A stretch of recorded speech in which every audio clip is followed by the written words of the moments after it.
राधे राधे मेरे प्यारे भाइयों बहनों माताओं व बंधुओं, संस्कार की बातें चैनल में आपका स्वागत है। बंधुओं, आज मैं आपको सुना रही हूँ माघ मास महात्म की कथा का 15वां अध्याय। बंधुओं, आज मौनी अमावस्या भी है और यदि आप आज माघ मास महात्म की कथा को सुनते हैं तो आपके जीवन में पूर्ण सुख रहेगा। आपको दुखों का सामना नहीं करना पड़ेगा, आपके कष्टों का निवारण होगा।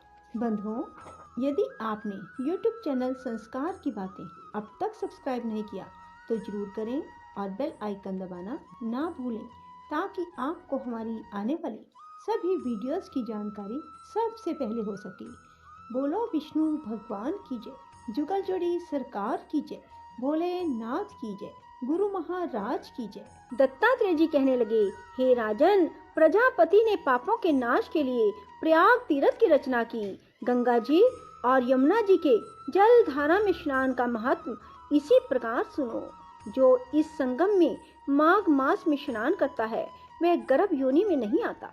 भगवान विष्णु की दुर्गम माया माघ में प्रयाग तीर्थ पर सब नष्ट कर देती है। माघ मास में प्रयाग में स्नान करने से मनुष्य अच्छे भोगों को भोगकर ब्रह्म को प्राप्त होता है। माघ मास और मकर के सूर्य में जो प्रयाग में स्नान करता है उसके पुण्यों की गिनती चित्रगुप्त भी नहीं कर सकता।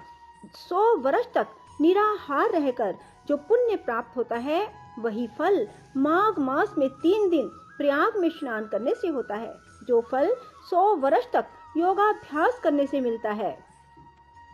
जैसे सर्प पुरानी केंचुली छोड़कर नया रूप ग्रहण कर लेता है, वैसे ही माघ मास में स्नान करने से मनुष्य पापों को छोड़कर स्वर्ग को प्राप्त होता है। परंतु गंगा यमुना के संगम में स्नान करने से हजारों गुना फल मिलता है।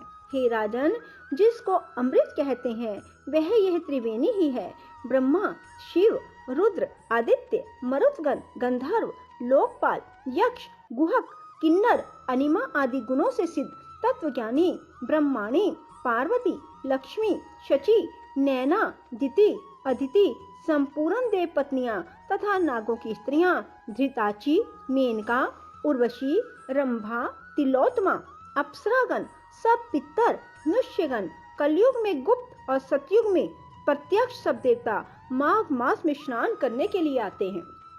इन दिनों माघ मास में प्रयाग में स्नान करने से जो फल मिलता है वह ईश्वर ही कह सकता है। मनुष्य में कहने की शक्ति नहीं है। हजारों अश्वमेध यज्ञ करने से भी यह फल प्राप्त नहीं होता। पूर्व समय में कांचन मालिनी ने इस स्नान का फल राक्षस को दिया था, इससे वह पाप मुक्त हो गया था। बोलो विष्णु भगवान की जय। कृष्ण गोविंद गोविंद गाते चलो, कृष्ण गोविंद गोविंद गाते चलो, कृष्ण गोविंद गोविंद गाते चलो, कृष्ण गोविंद गोविंद गाते चलो, कृष्ण गोविंद गोविंद गाते चलो, कृष्ण गोविंद गोविंद गाते चलो, कृष्ण गोविंद गोविंद गाते चलो, कृष्ण गोविंद गोविंद गाते चलो, कृष्ण गोविंद गोविंद गाते चलो, कृष्ण गोविंद गोविंद गाते